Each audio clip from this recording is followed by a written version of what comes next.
Entre 1921 y 1929, la imagen que difundían los Estados Unidos era la de un país con el mejor estatus social posible, pese a la ley seca y el incremento del crimen organizado.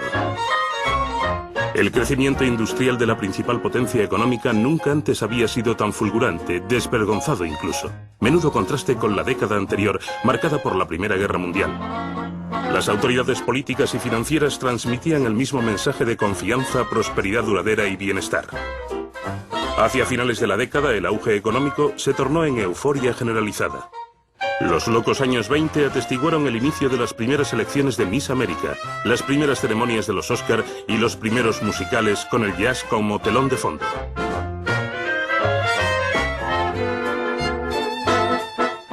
En 1919 había 6 millones de automóviles en Estados Unidos. 10 años después había 27, a saber, 1 para cada 5 estadounidenses.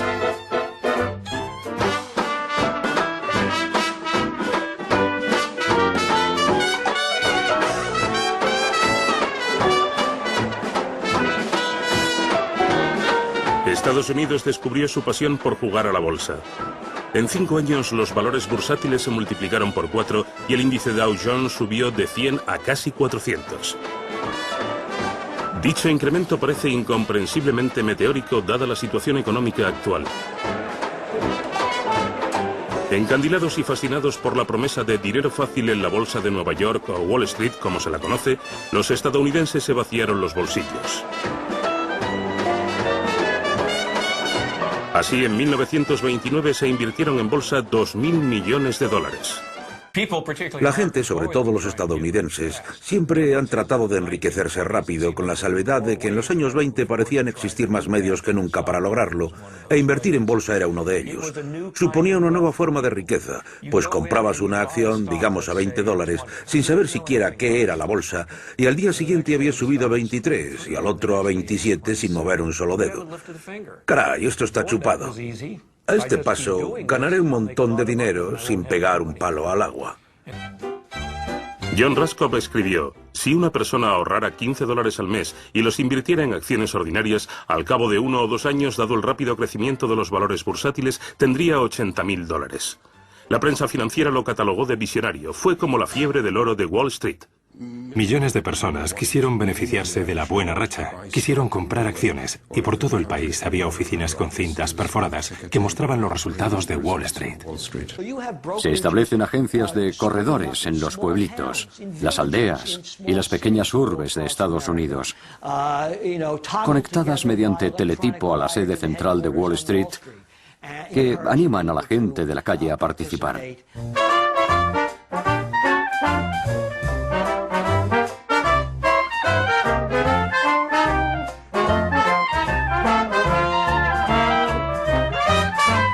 Un tercio de los estadounidenses confió sus ahorros a los magos de Wall Street, máxime cuando no resultaba necesario tener el capital disponible. Los agentes de bolsa vendían a crédito. Y mientras los bancos prestaban dinero en efectivo y hacían fluir su capital, los corredores embolsaban jugosas comisiones. Todos amasaron grandes fortunas. Compraban hoy para vender al día siguiente. Los fondos de inversión se multiplicaban y prosperaban, y se constituían empresas a diario.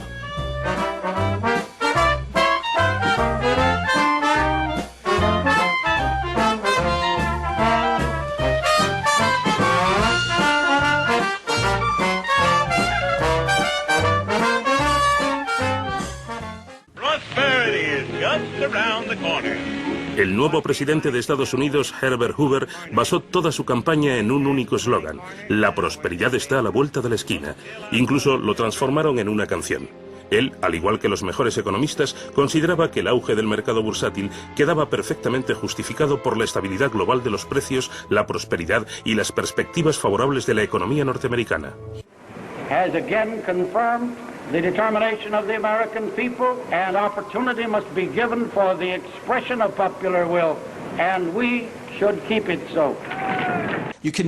Se podía ganar más dinero corriendo riesgos cada vez mayores, lo que provocó un incremento de los precios de las acciones y una buena disposición de solicitar créditos en exceso, a fin de crear una estructura que, una vez resquebrajada, se desmoronó completamente. Algunos, como el estadístico Roger Babson, advierten de que se está jugando con fuego, pero nadie les hace caso. Roger Babson declaró en septiembre, un mes antes de la bancarrota: antes o después sufriremos una depresión económica que será terrible, incluso colosal. La bolsa caerá por su propio peso y habrá una rebatiña demencial sin precedentes.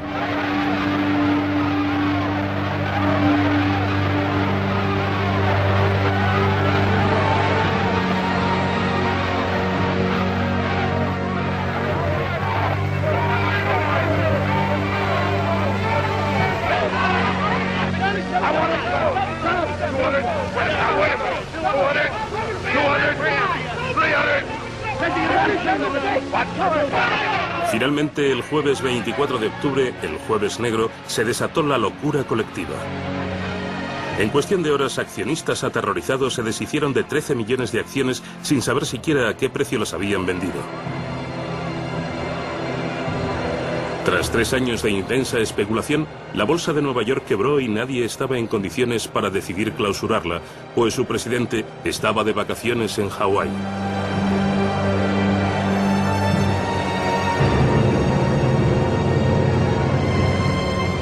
La burbuja especulativa explotó causando pánico financiero. La bolsa se desplomó como si de un dominó se tratara. Las pérdidas acumulativas ascendieron a 30.000 millones de dólares. Llegaron a duplicar el presupuesto de la Reserva Federal de Estados Unidos y a superar los gastos del país durante la Primera Guerra Mundial. En 6 días los precios promedio descendieron un 50% y siguieron cayendo. Pero lo inaudito fue que el crack de la bolsa continuó imparable. La quiebra era inevitable. Era cuestión de tiempo. Era inminente.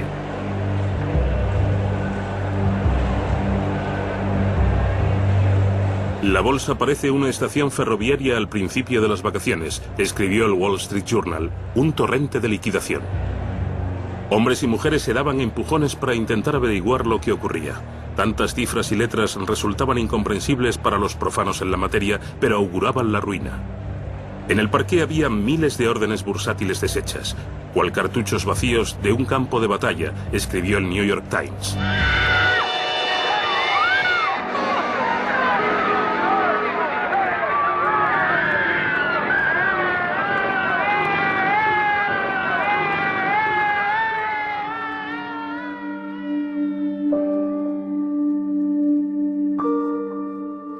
Se propagaron rumores disparatados. Se dijo que 11 especuladores se habían suicidado.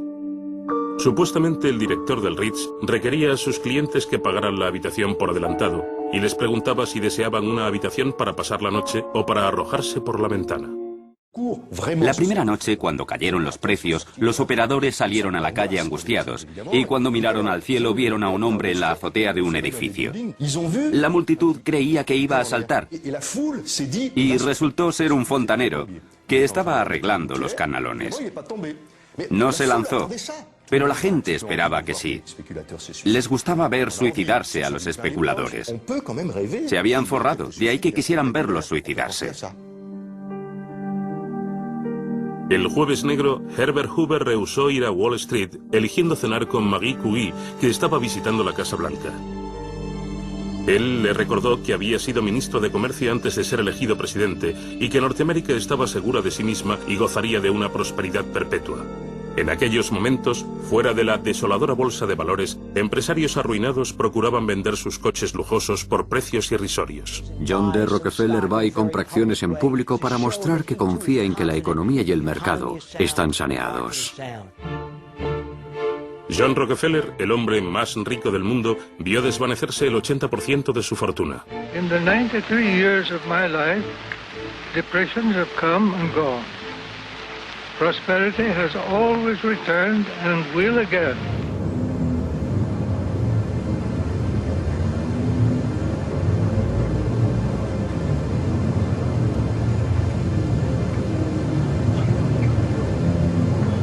Gathered outside the stock exchange are due to the greatest crash in the history of the New York Stock Exchange and market prices.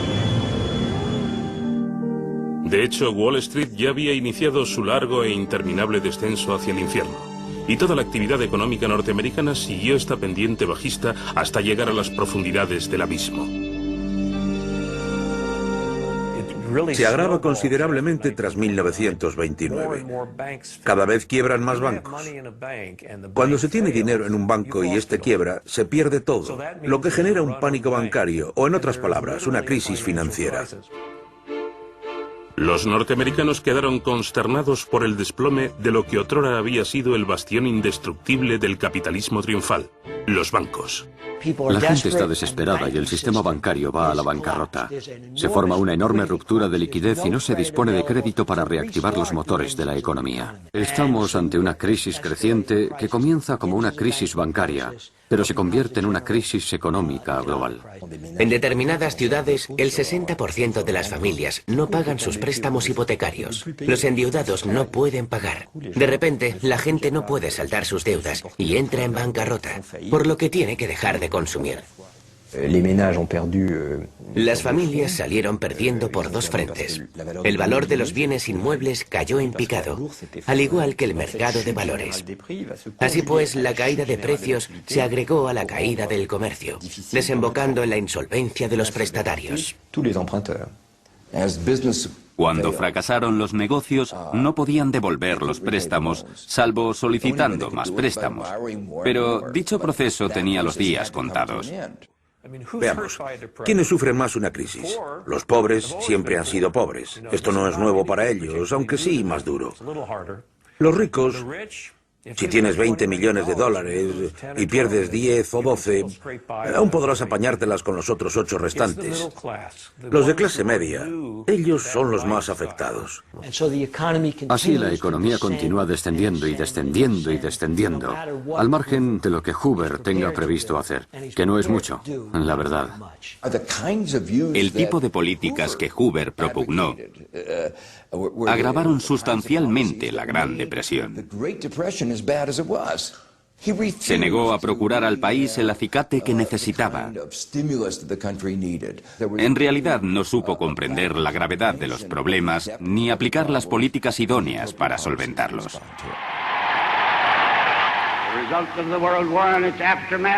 Al objeto de dar confianza al mundo financiero, Hoover decidió repatriar urgentemente a Estados Unidos capital prestado a Alemania.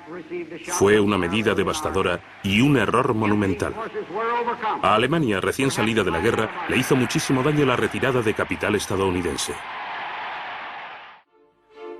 La primera transferencia crediticia representó un desastre para la economía alemana. La cantidad de préstamos estadounidenses fue apabullante.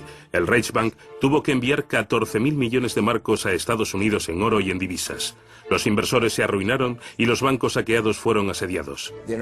El funcionamiento del sistema financiero internacional, sin duda, contribuyó a la propagación de la crisis en Alemania, lo que se tradujo en la contracción de la economía.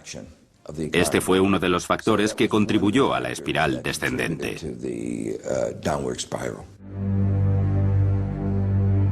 En Alemania, la producción industrial quebró. Las bancarrotas aumentaron y el número de parados alcanzó los 6 millones, lo que ocasionó desilusión y rabia en todo el mundo.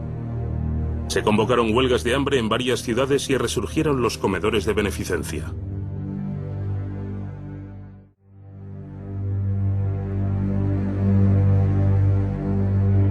En Estados Unidos, la onda expansiva del hundimiento de la bolsa no había disminuido antes de que comenzaran a sentirse las repercusiones de la espiral de recesión gigantesca e irreversible. La producción industrial norteamericana se redujo hasta la mitad y miles de familias tuvieron que aprovisionarse en los comedores instalados en la calle.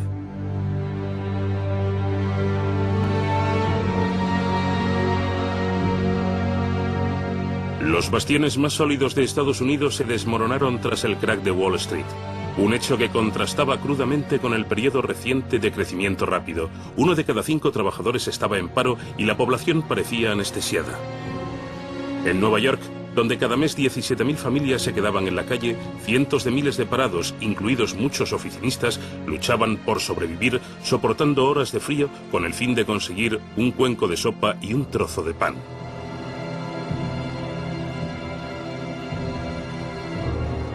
El gobierno no dispone de programas de seguridad, de red de seguridad ni de programas de asistencia social. No existe un seguro de desempleo, de tal modo que cuando la gente pierde el trabajo y termina de rodillas en la calle, no tiene a quién recurrir, salvo a organizaciones benéficas privadas que no dan abasto.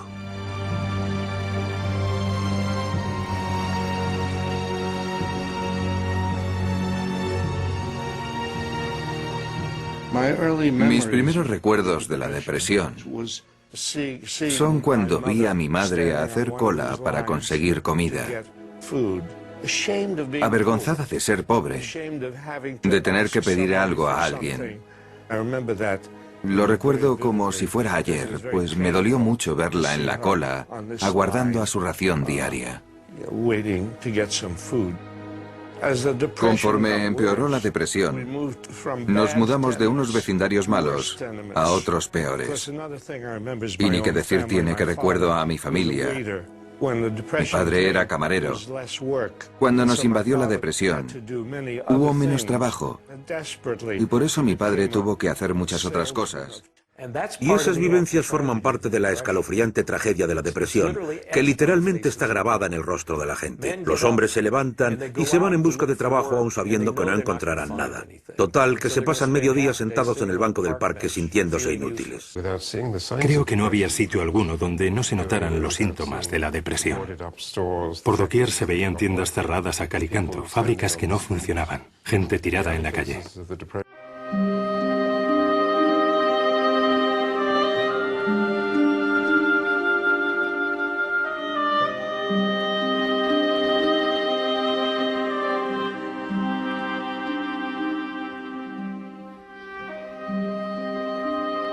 Rotos por la recesión y resueltos a hacer de todo para sobrevivir, cada vez más ciudadanos participaban en numerosos maratones de baile, una variante de los años 30 de los antiguos Juegos Circenses. El reglamento de dichas pruebas era sencillo. Las parejas tenían que aguantar bailando lo máximo posible, a veces varios días, con la esperanza de ganar los $500 que se llevaba la pareja que más aguantaba bailando sin parar. Era un espectáculo reconfortante para un público que iba a verlo con el ánimo de olvidarse de su propia miseria. Los organizadores habían pensado en todo: médicos, camas y alimento. Cuando menos, los perdedores podían comer algo.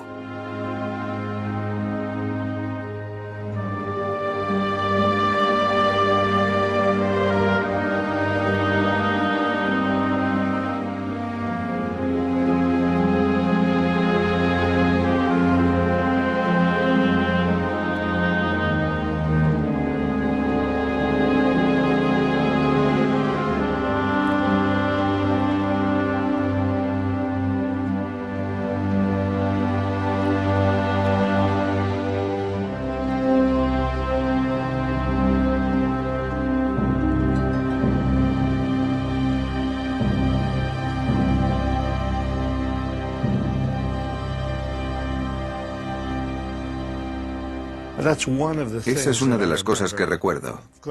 Otra, cómo no, es cómo desahuciaban a la gente de su vivienda. Por muy bajo que fuera el alquiler, no podían pagarlo. Y entonces la policía entraba en su casa, cogía los muebles y los sacaba a la calle. Recuerdo que de niño presenciaba continuamente escenas de muebles hacinados en la calle. Y se veían madres llorando a mares, porque no solo habían perdido su hogar, sino también porque resultaba psicológicamente humillante para ellas que sus posesiones estuvieran a la vista de todos y que todos supieran que los habían desahuciado.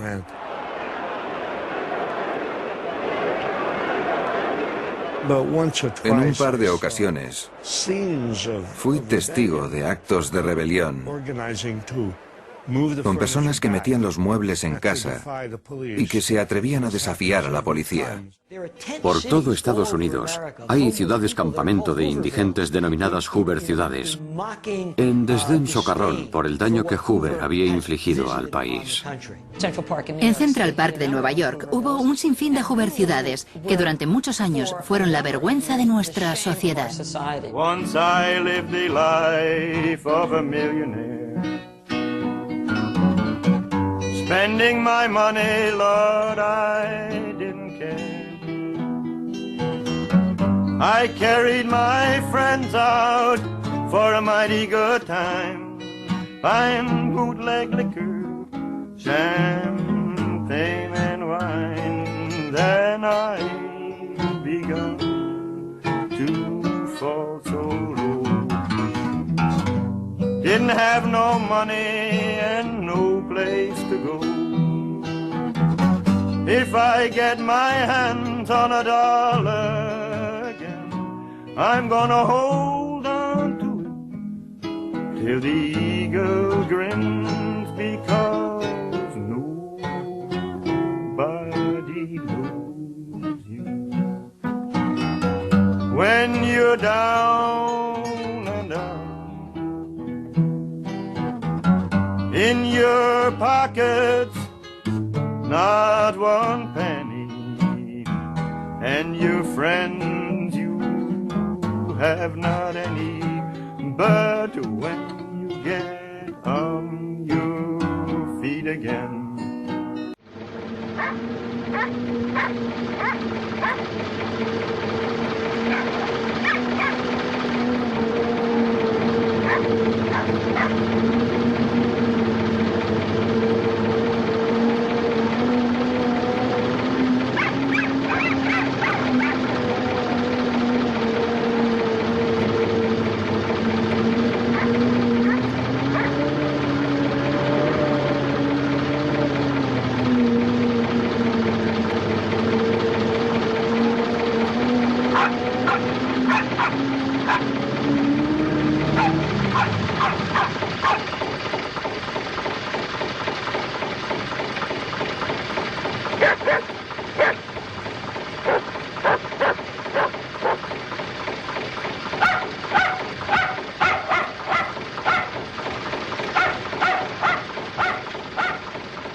En menos de un año, la crisis financiera alcanzó otro nivel y se extendió por todo el país.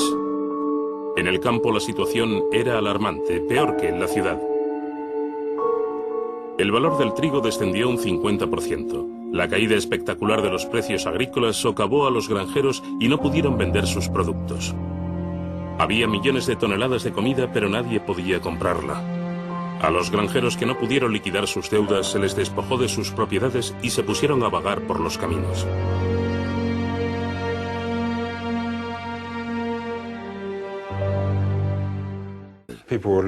Los agricultores buscaban nuevos puestos de trabajo, por lo que parecían nómadas, y también emigrantes de los estados agrícolas, que resultaron particularmente damnificados. Los granjeros de la zona central se ven obligados a detener las subastas organizadas por los granjeros desahuciados. Cuando el juez se dispone a subastar la granja, los granjeros vecinos se congregan y pujan por la granja. No permiten que nadie más puje y después devuelven la granja al granjero desahuciado.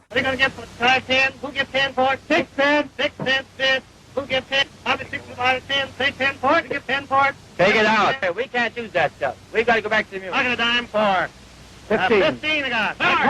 Sold her. Outside with her. Well, knock them in the head. They're not worth anything. En las regiones rurales no tienen a dónde ir.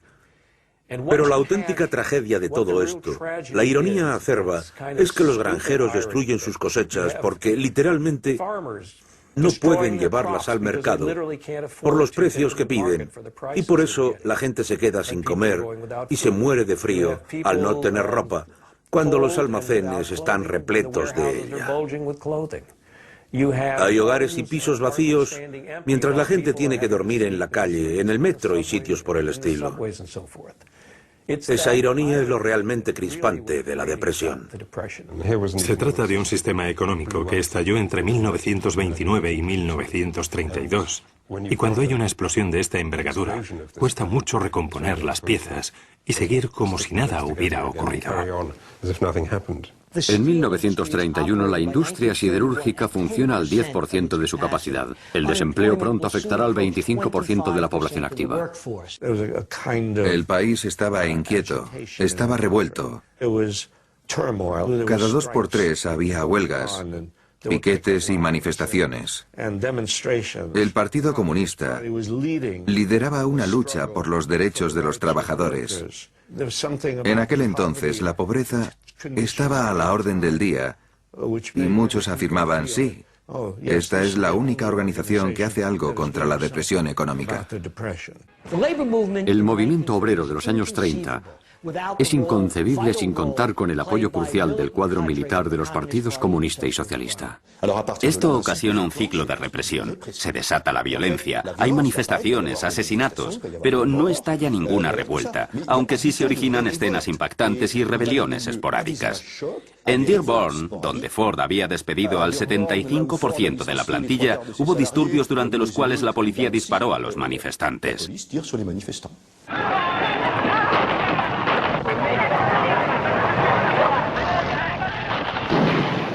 En las fábricas de Ford, cuyo número de trabajadores pasó de 130.000 a 37.000, quienes fueron lo bastante afortunados de conservar su puesto, vieron cómo su salario mensual disminuía de 50 a 16 dólares, y cuando convocaron una huelga, la policía abrió fuego matando a 5 empleados e hiriendo a decenas de ellos. Herbert Hoover toma medidas muy ofensivas, y tal vez la que se lleve la palma sea cuando envía tropas para que disuelvan el denominado Bonus Army atrincherado en Washington y compuesto por veteranos de la Primera Guerra Mundial, que exigen un adelanto de las primas que les habían prometido a su regreso de la guerra europea en 1918. Presentaron una demanda al Congreso, pero este la desestimó. Prácticamente acamparon en el National Mall, que se había convertido en la Hoover ciudad del cuerpo expedicionario de bonificados. Algunos de los desplazados allí volvieron a casa, pero otros que no tenían motivos para irse se quedaron en la ciudad. Además, no representaban ninguna amenaza para nadie. Hubo 2 soldados que llevaron a Hoover por mal camino, el comandante Dwight D. Eisenhower, futuro presidente de Estados Unidos, y sobre todo el general Douglas MacArthur. Douglas MacArthur, que quede claro, era la típica persona a quien cuando se le metía una idea en la cabeza, jamás la consideraba equivocada. Y resulta que se le metió en la cabeza que esta gente constituía una grave amenaza para la República, que podrían destruir el Congreso o cometer alguna barbaridad. Y el caso es que solo eran familias, no un ejército, y ni siquiera iban armadas. Con todo, él empezó a condicionar a Hoover, y al final le persuadió de que eran una amenaza para todos. Y Hoover encomendó a su milicia que los mataran. Fue desastroso. Bajo las órdenes de MacArthur, 4 pelotones de caballería, una columna de infantería equipada con bayonetas y máscaras antigás y 6 tanques atacaron y prendieron fuego a las chozas de la Hoover ciudad.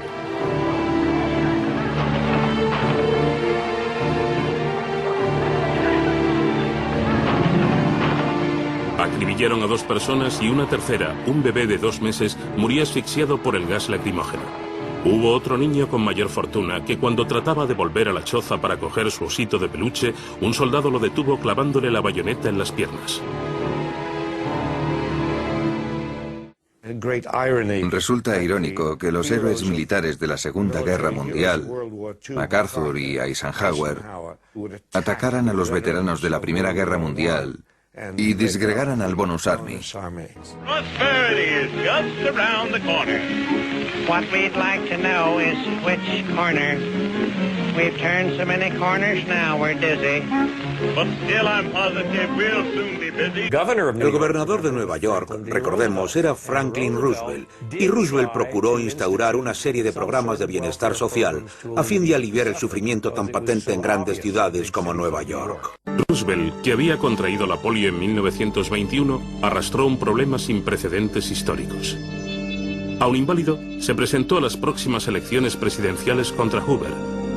Se lo había prometido a millones de desamparados que lo aguardaban como si fuera el Mesías. Hay un poema llamado Esperando a Roosevelt, que reza: esperamos que Roosevelt haga algo por nosotros, esperamos y esperamos. Y el poema termina con algo parecido a: ¿dónde está usted, señor Roosevelt?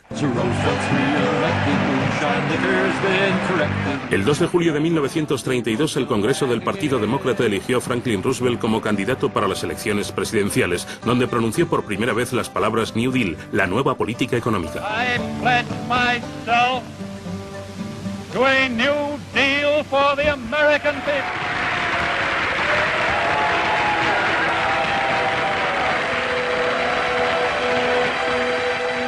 En este contexto tan dramático, las elecciones de noviembre de 1932 comportaron una trascendencia simbólica. Roosevelt prometió frenar los efectos devastadores de la crisis de 1929 con medidas tales como la reforma del sistema bancario, la garantía de una divisa próspera y de auxilio económico y social. Pero lo que convenció a los votantes fue, muy a su pesar, su promesa un tanto precipitada de revocar la enmienda que prohibía el consumo de alcohol, es decir, el fin de la ley seca. Franklin D. Roosevelt ganó con 23 millones de votos frente a los 16 millones que solo obtuvo Hoover.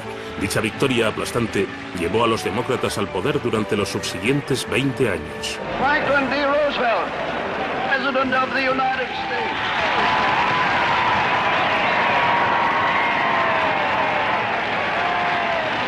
Let me thank you again and tell you that I hope to see you all very soon and bid you an affectionate good night.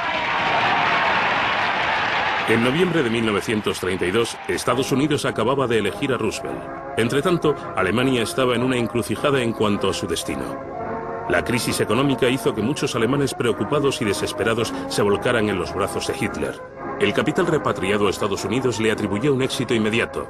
«No van a sentar a un pintor en el trono de Bismarck», exclamó Roosevelt. Aún recuerdo las canciones hitlerianas y las esvásticas por todas partes. De repente, nos hallamos ante los acólitos de Hitler, que asedian uniformados el Reichstag y se dedican a pegar a la gente de la calle. Su reinado de terror comienza en otoño de 1932. Los alemanes estaban convencidos de que la pureza racial era la única solución. Para Hitler, los judíos eran un veneno que había de ser eliminado. Así surgieron tantos chivos expiatorios. Los judíos eran responsables al representar el capitalismo global. De ahí que se aliaran a los norteamericanos. Hitler obtuvo menos del 2% de los votos en 1929, por lo que se requirió una inusitada concomitancia de acontecimientos para que pasara del 2% en 1929 al 33% en 1933. Se dice que los desempleados le votaron, pero no es cierto, ya que más bien fueron las clases medias, arruinadas y desorientadas, las que votaron a Hitler. Creo que, sin lugar a dudas, la crisis económica, la crisis global económica de aquel periodo es la principal responsable del auge de Hitler. Se producen movimientos similares incluso en un país tan apacible, en lo político, como Estados Unidos. Se advierte un crecimiento de los movimientos fascistas contra los judíos y los financieros semitas de Wall Street, que son los principales instigadores de la depresión, los Shylocks, que están saqueando la economía estadounidense. La crisis acentuó el incremento del populismo y el extremismo. Tuvo lugar un recrudecimiento del antisemitismo, la xenofobia y el racismo. El Ku Klux Klan contaba con 4 millones de afiliados, principalmente en el sur. Sus estatutos manifestaban: «Nuestro deber consiste en mantener para siempre la supremacía de la raza blanca». Proclamaron su odio por los extranjeros, los judíos y en particular los negros, a quienes perseguían de noche para lincharlos. La gente se olvida de lo peligroso que resultó aquel periodo para la política de Estados Unidos y del mundo entero. La democracia norteamericana se vio amenazada por las rigurosas circunstancias económicas. Los años 30 están repletos de indicios de levantamientos sociales de la derecha que podrían catalogarse como fascistas o nazistas.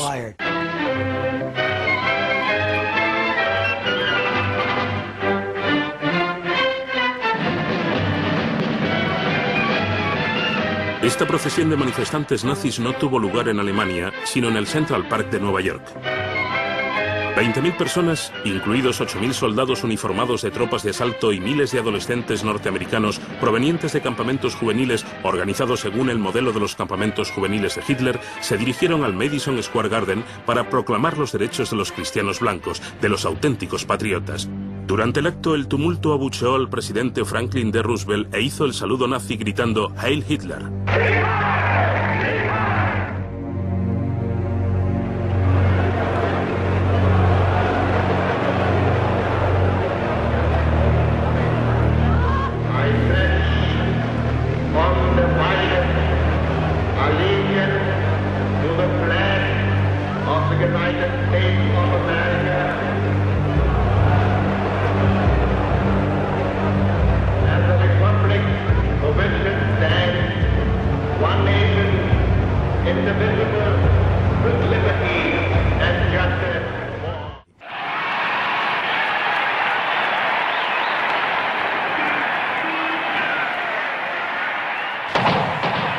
El 15 de febrero de 1933, 2 semanas después de que Hitler subiera al poder, Roosevelt se libró por los pelos de un atentado mientras pronunciaba un discurso en Miami. Pero el alcalde de Chicago recibió 2 tiros en su lugar y murió agradeciendo a Dios haber perdonado la vida a Roosevelt.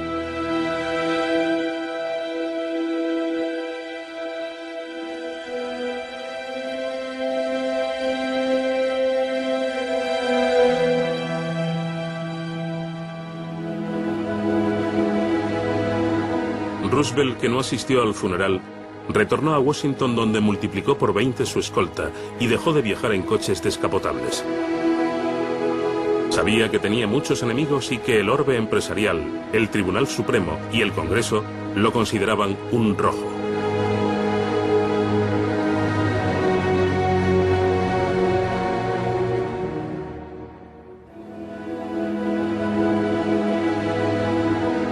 En el coche que transportó a ambos presidentes, Hoover apenas me dio palabra con Roosevelt.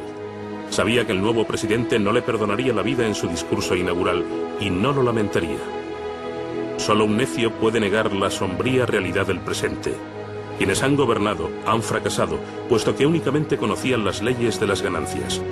Le escribieron 500.000 norteamericanos antes de entrar en la Casa Blanca para darle la bienvenida y alentarlo. Roosevelt tomó posesión del cargo e incluso realizó un esfuerzo sobrehumano para dar a la multitud la impresión de que caminaba, cuando en realidad lo llevaban su hijo y un guardaespaldas.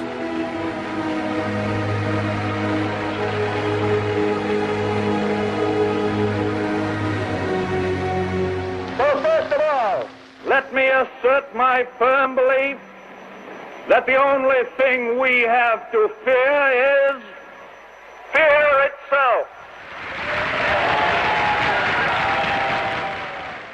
I can assure you that it is safer for you to keep your money in a reopened bank than to keep it under the mattress.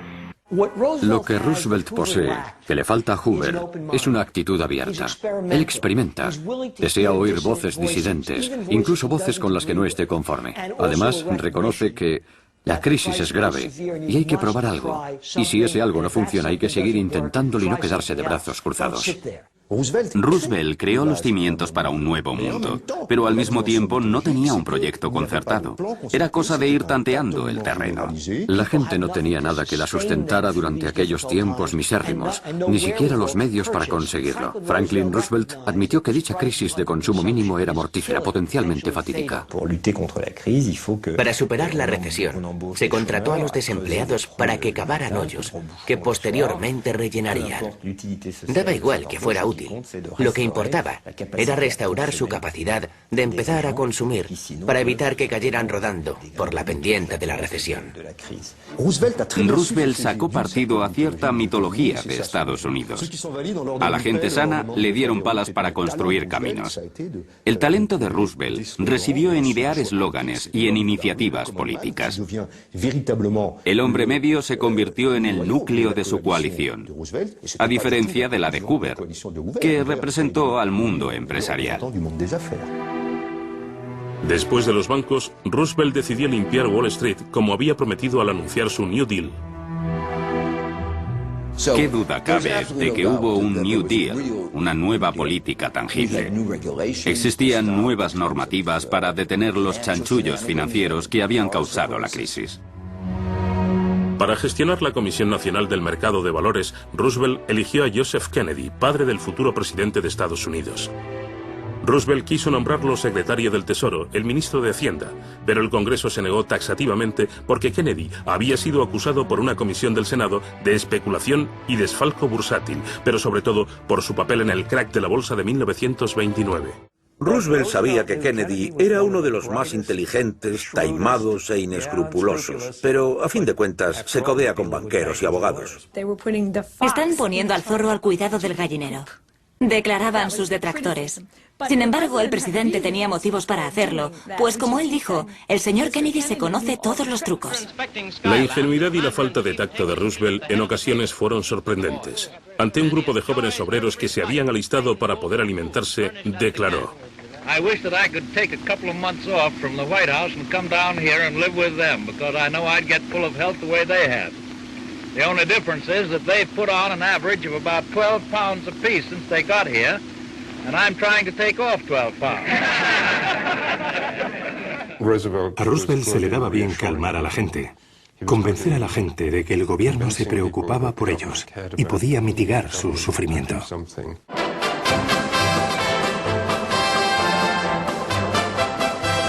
Precedido de un gran espectáculo, Roosevelt lanzó su programa para combatir los efectos de la Gran Depresión y para dar un nuevo impulso a la economía norteamericana, en la que había causado estragos el hundimiento de la bolsa de 1929.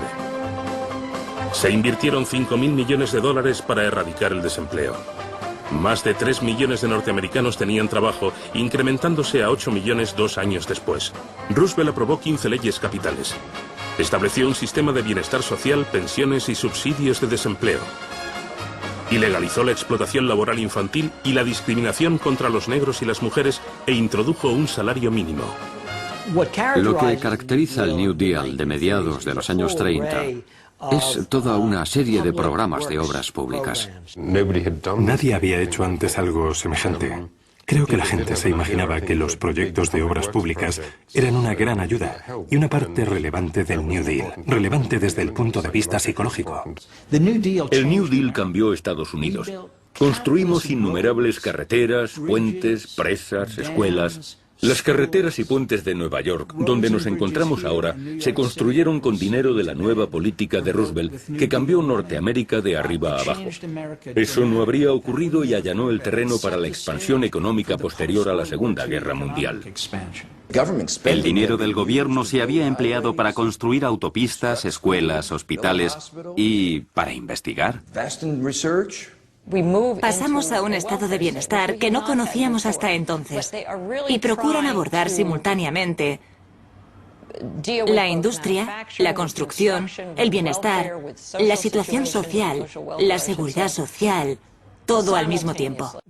Uno de los motivos de que haya tanta disparidad entre ingresos y riqueza en los años 20 es porque los sindicatos son muy endebles, no pueden defenderse contra el esfuerzo colectivo por mantener bajos los salarios.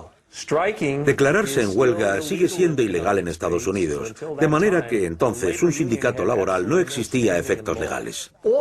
Pero todo eso cambia en los años 30, cuando una serie de alzamientos sociales arrastran el espectro político norteamericano hacia la izquierda, lo que repercute enormemente en el propio Roosevelt. Secundado por la opinión pública, Roosevelt decretó el derecho de que todos los trabajadores norteamericanos tuvieran representación sindical. Fue una auténtica revolución, pero su implantación se topó con la reticencia del mundo empresarial y los mandamases corporativos. En muchas empresas se convocaron huelgas y sentadas en protesta por la negativa de sus dirigentes a reconocer los sindicatos. Pero al final los dirigentes cedieron cuando la industria quedó paralizada.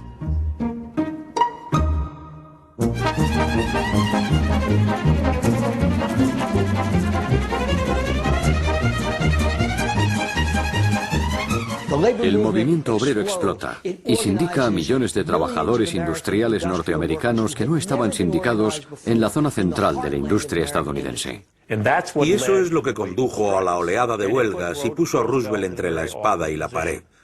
No creo que lamentara nada de eso, pero sin duda complicó bastante la reactivación socioeconómica. En San Francisco hubo una huelga general, toda la ciudad se paralizó. Minneapolis declaró otra huelga general, cientos de miles de trabajadores del sur que trabajaban en fábricas textiles se unieron a la huelga. Por lo tanto, el país estaba sumido en un gran caos y Roosevelt era muy consciente de ello.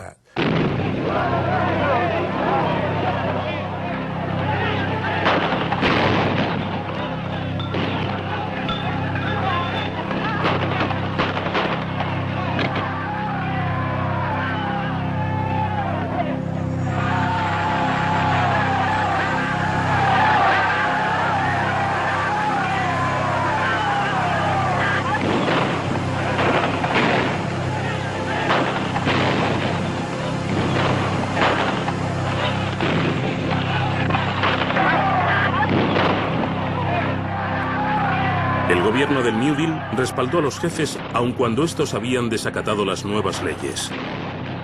Las acerías de Chicago se negaron a aceptar los sindicatos. Enfrentada con la cuasi insurrecta naturaleza de las huelgas, la policía, con ayuda de la milicia de los dirigentes, mató a 10 trabajadores e hirió a casi 100.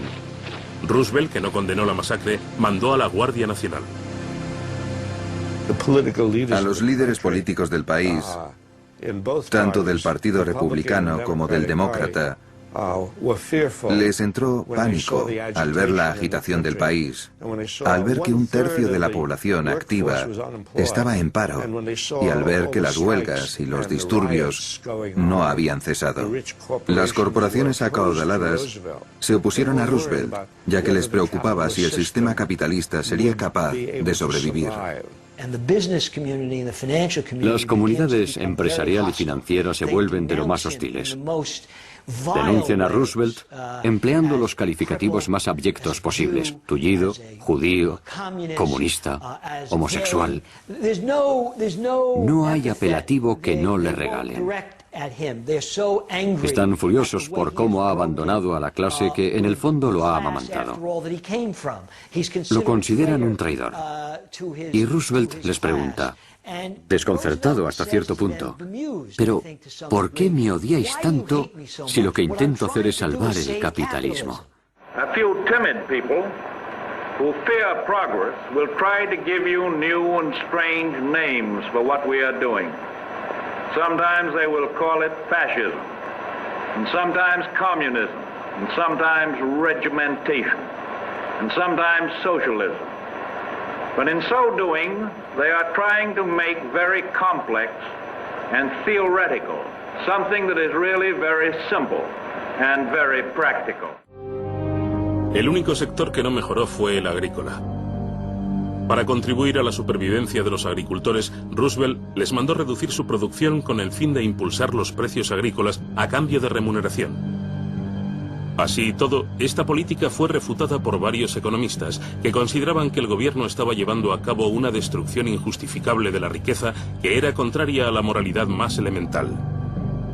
La prensa empezó a criticar a Roosevelt por su falta de ideología y por tomar decisiones contradictorias.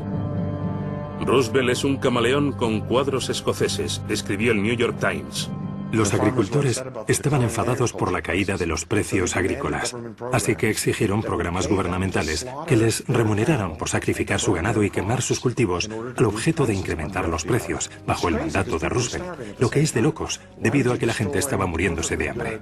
Entonces, ¿por qué destruir productos agrícolas de calidad? Pues porque ellos pensaban que el problema era que había demasiados. Se me ponen los pelos de punta, porque en definitiva estaban suicidándose. En algunas regiones, la verdad es que la pobreza y el hambre se acrecentaban a pasos agigantados.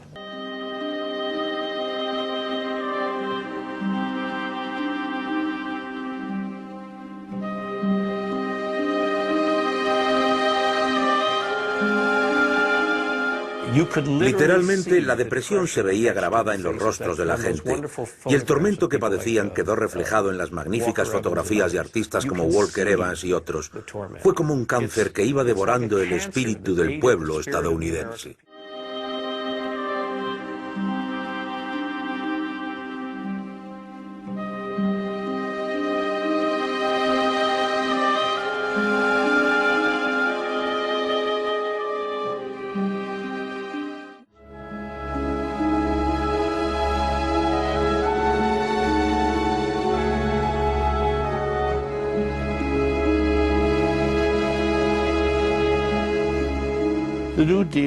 El New Deal ayudó a muchos. Proporcionó trabajo a 6 millones de personas y a cientos de miles de jóvenes. ¿Era perfecta? No. ¿Hubo algún programa malo? Sí, sin duda. Pero eso jamás se ha cuestionado. El New Deal triunfó y fracasó al sacar al país de la Gran Depresión. La economía se recuperó, pero no alcanzó cotas pretéritas, ni hablar. Sin embargo, el desempleo cae, las fábricas se reabren y la gente, gracias a la legislación de la nueva política de Roosevelt, vuelve a tener casa propia y puede pagar sus préstamos hipotecarios. Hubo una subida fulgurante en la economía, una expansión meteórica, y para 1937 el PNB, los ingresos totales del país, alcanzaron el nivel de 1929, tras una caída en picado durante los primeros 4 años.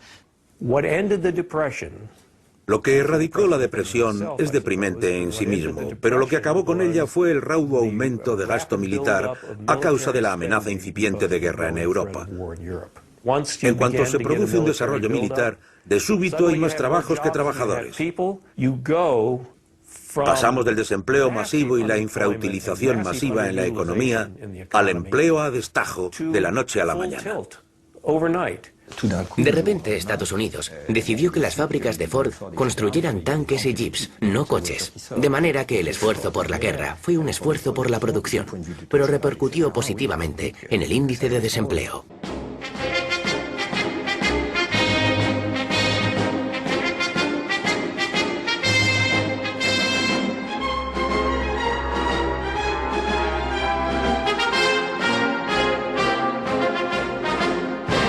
Ninguno de los esfuerzos de Roosevelt logró restaurar la industria norteamericana a su nivel previo al Jueves Negro. Fue la guerra de Europa la que curó la industria norteamericana. La Gran Depresión había llegado a su fin y 7 años de esfuerzos desesperados habían hecho menos para sanar la economía enferma que varios meses de rearme. Algunos han extraído conclusiones erróneas de aquello y han declarado, para salir de un bache económico se requiere gasto militar. Eso son bobadas. Bobadas. We must be the great arsenal of democracy. For us, this is an emergency as serious as war itself. El dinero que el gobierno se gastó en bombas fue necesario para protegernos del fascismo. En marzo de 1938 el ejército alemán ocupó Austria sin disparar un solo tiro. Acababa de comenzar la Segunda Guerra Mundial.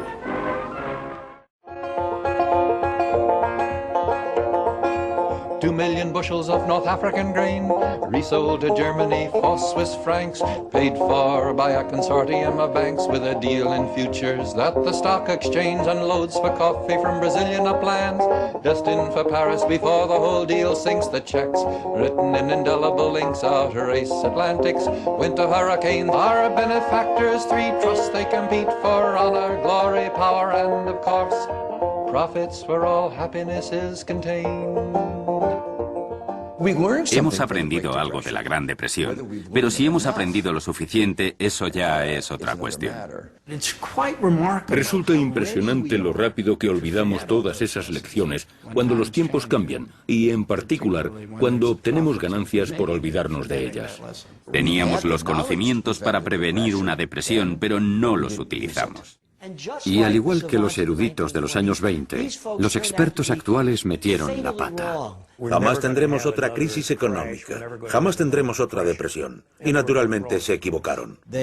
Poseían herramientas que podían haber implantado, pero no lo hicieron. Entre las tragedias se hallaba la adopción de una ideología dañina como tapadera para permitir que la industria financiera hiciera prácticamente lo que se le antojara.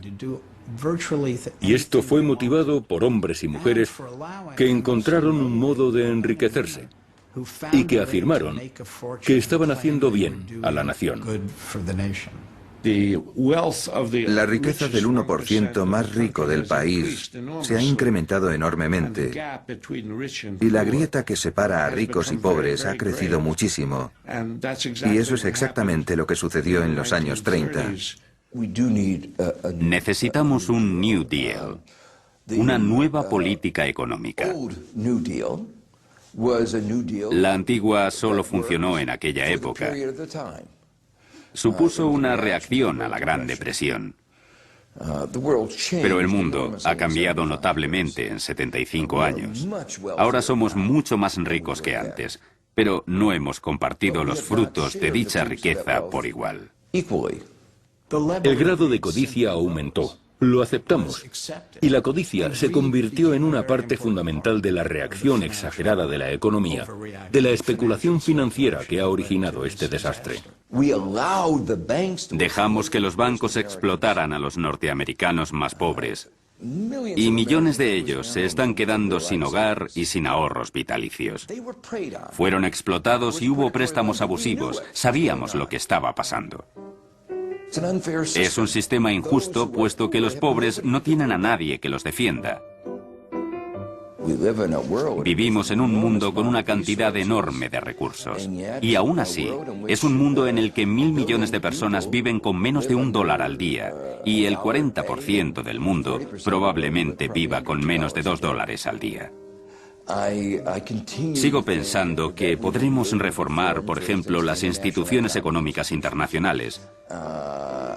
Me doy cuenta del papel trascendental que puede jugar una reforma en las instituciones económicas internacionales. No sé si seré realista u optimista al decir que creo que... Sé que soy realista al decir que necesitan ser reformadas, pero no sé si seré realista al decir que serán reformadas.